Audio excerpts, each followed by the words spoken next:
बांगलादेशात हिंदूंवर होणारा अत्याचार आणि रत्नागिरी जिल्ह्यात बहुसंख्य गुन्ह्यांमध्ये बांगलादेशी आणि रोहिंग्यांचा दिसून येत असलेल्या सहभागाच्या पार्श्वभूमीवर रत्नागिरी जिल्ह्यासह देशाच्या सुरक्षेला तसंच कायदा आणि सुव्यवस्थेला मोठा धोका निर्माण झालाय। त्यामुळे या बांगलादेशी आणि रोहिंग्यांवर कारवाई करावी अशी मागणी करत रत्नागिरी शहरामध्ये गुरुवारी हिंदू आक्रोश मोर्चाचं आयोजन करण्यात आलं होतं। यामध्ये मोठ्या संख्येनं हिंदू बांधव सहभागी झाले होते। मारुती मंदिर येथील शिवतीर्थ येथून अत्यंत शिस्तबद्ध पद्धतीने हा मोर्चा निघाला। भगव्या झेंड्यांनी संपूर्ण परिसर भगवा झाला होता। मोठ्या प्रमाणावर फलक दिसून येत होते, तर मोर्चाचं नेतृत्व महिला करत होत्या। हा मोर्चा जिल्हाधिकारी कार्यालयावर धडकला। यावेळेला बोलताना संजय जोशी म्हणाले, नमस्कार। आज रत्नागिरीमध्ये जागृत हिंदू समाजाच्या वतीने एक भव्य मोर्चाचं आयोजन केलेलं आहे।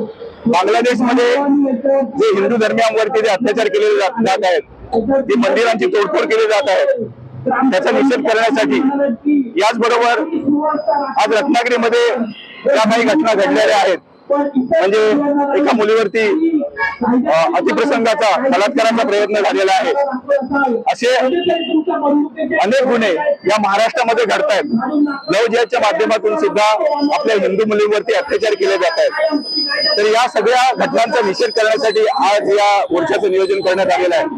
याचबरोबर ज्या गोहत्या महाराष्ट्राभर होत आहेत, एवढंच नाही तर रत्नागिरीमध्ये सुद्धा या गोहत्यांचं प्रमाण वाढलेलं आहे। याशिवाय जे अनधिकृत भोंगे, या भोंग्यांचा मोठ्या प्रमाणात आवाजाचा त्रास हिंदूंना होतोय, असे अनेक विविध विषय या अनुषंगाने या मोर्चामध्ये याचा निषेध केलेला आहे। आणि प्रशासनाला आम्ही एक विनंती केलेली आहे की हे जे काय अनधिकृत जे भाग चाललेले आहेत, त्याच्यावर तुम्ही कठोर कारवाई करा।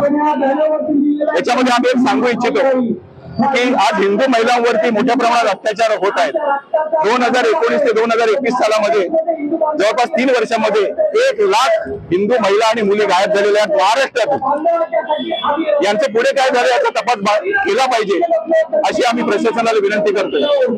रत्नागिरीचा जो प्रकार झालेला आहे, त्याच्यामध्ये जो कोणी दोषी असेल त्याला कठोरात कठोर ही शिक्षा झाली पाहिजे, अशी पण आमची या मोर्चाच्या माध्यमातून मागणी आहे। आणि येणाऱ्या काळामध्ये आमची माता भगिनी सुरक्षित राहिली पाहिजे, आमच्या गोमाता सुरक्षित राहिल्या पाहिजेत, आमचे मंदिरे सुरक्षित राहिली पाहिजेत, आमचे हिंदू सुरक्षित राहिले पाहिजेत, याच्यासाठी संघटित होण्याची आवश्यकता आहे।